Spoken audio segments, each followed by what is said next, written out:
Hey, what's going on? Todd Shaw with another episode of the Sawdust Dude. Cool deal. Thanks for watching. Appreciate you so much. Hey, before we move on with this video, make sure you do me a huge and a really big favor. Hey, go ahead and subscribe to that channel, will you? Hit that button. Yeah, this channel runs on love, and brother, I need some love right now, so appreciate you so much. Hey, today, you guys are always cool and asking, hey, let's see another shop. How about a shop tour? Well, I got a special treat for you today. Yes, in an undisclosed location in Southwest Virginia. It's the one, it's the only, it's the bandsaw wizard. It is Mr. Alex Snodgrass of Bandsaw Life. We're gonna be in his shop today. Cool deal. Hey, come on in. Let's go find Alex. Hey, yo, Alex. What's going on, brother? How you doing? Cool deal, Alex. Good. Thanks so much, man, for having me here today. Cool. This is so awesome. Yeah. And so one of the things that we often talk about, especially guys, you know, that watch us on YouTube, they're like, oh, these dudes, they got shops like, they're massive. It's like the Mormon Tabernacle Choir kind of stuff. Well, for us it may be, but for me, you know, I've already let the cat out of the bag. I got 350 square foot. I call it the micro shop. And I talked to a lot of guys about the garage shop, and I hate to be the one to break it to you. It's kind of like when you find out there's not an Easter bunny. Well, Alex Snodgrass, he works out of a garage shop. I do. And is proud of it, right? Darn right. You darn straight. Everything in here, every piece has been moved about 8,000 times, and every time you get a new tool, you'll move stuff around as well. A shop is always evolving. Oh, and that's cool stuff. And that's anyway, so hey Alex, before we take the big like shop tour and everything, you know, let's talk a little bit about this, because it's kind of widespread. Guys think you gotta have this super huge, massive shop to build cool stuff. True or false? False. False. You heard it here first. Tell us about it. Well, you know, you work with what you have. You know, you're always going to have stuff that in-laws give you or friends give you, and you know, tools that maybe aren't your first choice, but they do have a purpose in your shop until you have the tool that you really want. Right. And in that case, again, everything has been moved around 1,000 times in this shop, just because every time you get a new tool, you almost need a new station. Right. So you got to kind of rebuild and change. So. Yeah. So understand this. It's cool if you've got all the money and you go down to Woodcraft or wherever you want to go, and you buy a whole bunch of Powermatic tools, and you do that route, and that's cool. And certainly if that's the way you want to go that way. But what you'll also find out in that process is that, well, wait a minute. You know, I thought I needed this tool, and maybe I really didn't. No, but it looks really good on the petticoats. Right? Yeah. That's where it goes. It looks good. Yeah. Hey, listen, you know, not all of us, even if you did have the money, if you're married, your wife is not going to let you go spend it all. Heard it here first. All right? I live with a very frugal wife, and she is absolutely loves my crafts. Yeah. She loves seeing me get new items and things like that. Yeah. But there is a limit, trust me. Right. The Warren Finance Department does not give up everything. Well, that's cool. That's cool. Well, you hit on something earlier there. It's what I like to say is, you know, it's kind of like you need to start where you are, you know, and with what you have, instead of like, because I don't know, the way I kind of look at it is, I don't know if you'll ever get there if you wait till you get the perfect size shop, or if you get the perfect tool combination going on. Well, why don't you start today with the tools that you have? And the space that you have. I mean, you know, just because you change a garage or do something to it so that it becomes your workshop, doesn't mean that when you expand, you can't change it again or repurpose it for another way of using it around the house, or, you know, storing. Yeah. So this, square foot wise, what are we talking about here? Originally this is a 20 by 30 shop, and it's 16 foot high, so I do have, you know, a way of getting upstairs. But then I felt like well, number one, I can't stand a dust collector and an air compressor in the same room. Right. I wanted a lot of my dust makers outside, so I added on 10 foot all the way around. So basically the shop was turned into a 30 by 40. Right. So, and again, I don't have all the room in the world, especially with the bandsaws. Now, all these bandsaws aren't normally in here. Right. Because we're doing some testing. We've got a few extras. Normally it's all mustard yellow. Okay, right, there you go. Yeah, that's what I tell people. My casket when I die will be DeWalt yellow. But right, yeah, yeah. But you know, one of those things, guys, is this.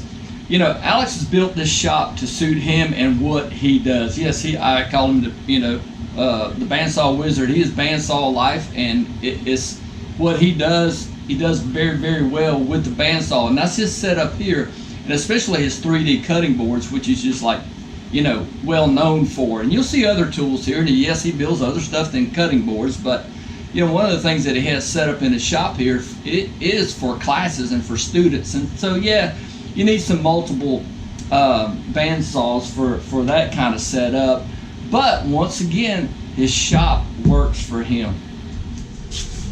Well, we're just going to start one end of the shop and kind of work our way around and just kind of give you a panoramic view. And of course, you know, Alex does a lot with Powermatic tools, and of course we have Powermatic CNC machine. So tell us a little bit about this. You know, this is it's something that's brand new to me. It's something that I have had to take months to learn. And until someone, as a matter of fact, Izzy told me, he said, Alex, get out in the shop 10 minutes a day and just try to do one thing on the CNC. And since I've done that, I got to admit, I have just had a blast with this machine here. We're coming up with new things all the time, and if it wasn't for guys like Dan Moody, who has basically built all of this computer equipment in the shop, no way I could do this. And so he's kind of my computer guru here in the shop, and that's an understatement. That's like saying I like bandsaws. But the other guy, Troy Downs, he does all the videoing of all the Bandsaw Life here in the shop, and so it can't happen without, you know, multiple people, especially when you run a school. You'll see Alex at trade shows, you know, with Powermatic and Carter products, and you'll see him whipping out these crazy reindeer that they don't make, and we'll try to get a reindeer here. But so you got a woodworking shop, but you also have kind of like a YouTube studio here as well. And so, you know, that's kind of how day one, he didn't start out with any of this in mind, but once again, your shop kind of evolves with you. And I often say, you know, it's all about better skills for better results, and it's all about learning new skills, guys, every day. And just like you said, it's built for me, not right. for everybody. Right. I can tell you that I would find it very difficult to live without a drum sander. I would prefer the wide belt, and hopefully one day I will have one. But the drum sander, it just does so many different things that the planer doesn't do. And I will tell you that this particular one does not oscillate. The new Jet does. So these are evolving as well. And again, just couldn't live without it for what I do. 20-inch planer is definitely a bonus in the shop, because it doesn't matter what size wood I get, I can kind of break it down, because you're not exactly going to get too much over 20 inches when it comes to the thickness of wood. I don't believe that a shop should be without a sink and a bathroom. And I know that that seems kind of trivial, but I got to tell you, I got hurt in the shop one time. I got gas in my eyes, and I had to literally stumble to the house. I'll never have a shop without running water again. Of course, I got all my tool benches. I believe in having tools displayed. I do have a toolbox, but it's so much easier when you're able to find a tool. My rule in my shop is, if you use a tool, don't put it away, put it on my bench. I will put it away. And the reason being, you could put it back in the exact same spot and put it backwards, and I will look for it for 20 minutes. So, The Powermatic 14. This was kind of one of my first saws. The first saw is actually over there in the corner of the Sears. But this is kind of my go-to, especially for the intricate scroll cutting, things like that. Rikon has sent me a saw to do a demo on, and I will be doing it on both of those. We've got one from Laguna. We've already done the Jet. And the 3 saws that I use more than anything in the shop, of course, the Powermatic 14, the Powermatic 24, and the Powermatic 18. The 18, I think, is probably your best bang for your buck out there. And the reason I say that, yes, it is not a cheap saw, but it's the only saw that I'm aware of that does 18 this way and 18 this way. So it's really a great saw to have. This saw here is probably one of the very first saws that I had to set up, and there are more of these saws than just about anything in the United States when they for years, I shouldn't say now, but for years, because Sears was the only nationwide company that sold these bandsaws, and there are hundreds of thousands of these bandsaws out there. So and they work. They still get parts for them? Most of them. Most of the parts. Yep. Okay. Yep. What size blade's that? That's an 80-inch. See there? I knew he knew that. Boom. All right, now, this is my clamps that I use, especially the bottom ones, the pipe clamps and the I-beam clamps by Bessie, and they are just you can't do the cutting boards and stuff without them. I've got a few others, and if truth be known, I also have them all over the rafters and everywhere else, the bigger ones that I don't really use a lot, but you can never have too many clamps, and that's absolute truth. First floor, and now we're going to go out to the outer wings.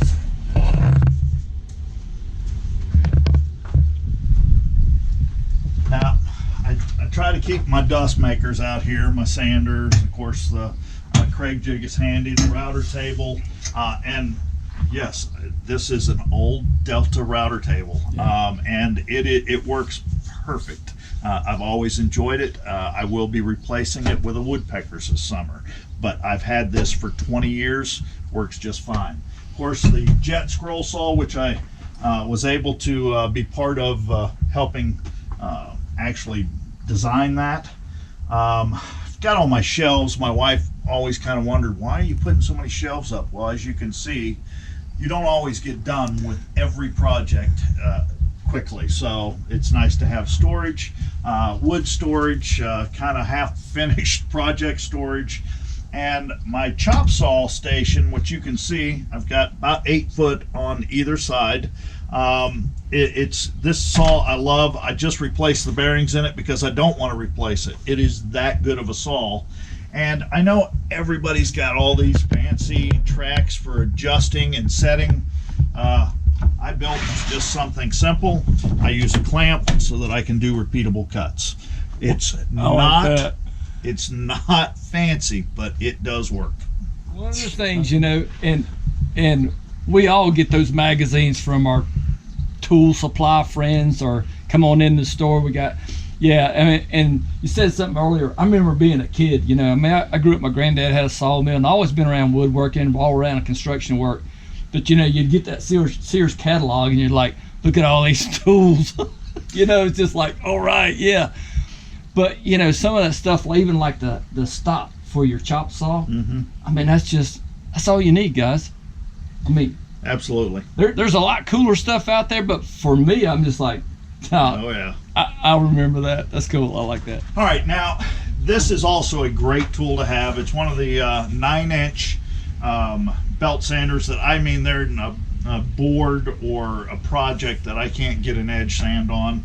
Can almost do a door, but not quite. Of course, good old drill press from Powermatic as well. My grinders, I've got 2 of them set up. I've got one for just rough metal with a wire brush, and then I've got my diamond cut on my other for doing my tools and things like that. As you see, I do have a lathe. Sadly, these days I pretty much use it as a buffer, which is sad, but who knows, maybe one day I'll get back into that. You'll see a whole bunch of stuff here. One of the toughest things in a shop is bench space. you want to set everything down on a flat space. Well, that's why I put these out here outside so that I can set some things down. What you're seeing here is prep work for Mark Adams, which is literally thousands of sticks of wood just to be able to do that one class. And there'll be about 3,636, I believe, sticks that will go to Mark Adams, and they all have to be prepped to perfection. This is the back door that I basically open up. This is our view. And here come the chickens. Yep, we do love our chickens. We love our eggs. My wife loves her garden, and so the shop is built in the perfect. Boys, come on, hurry up. See her running over there. Oh, the lace, yeah.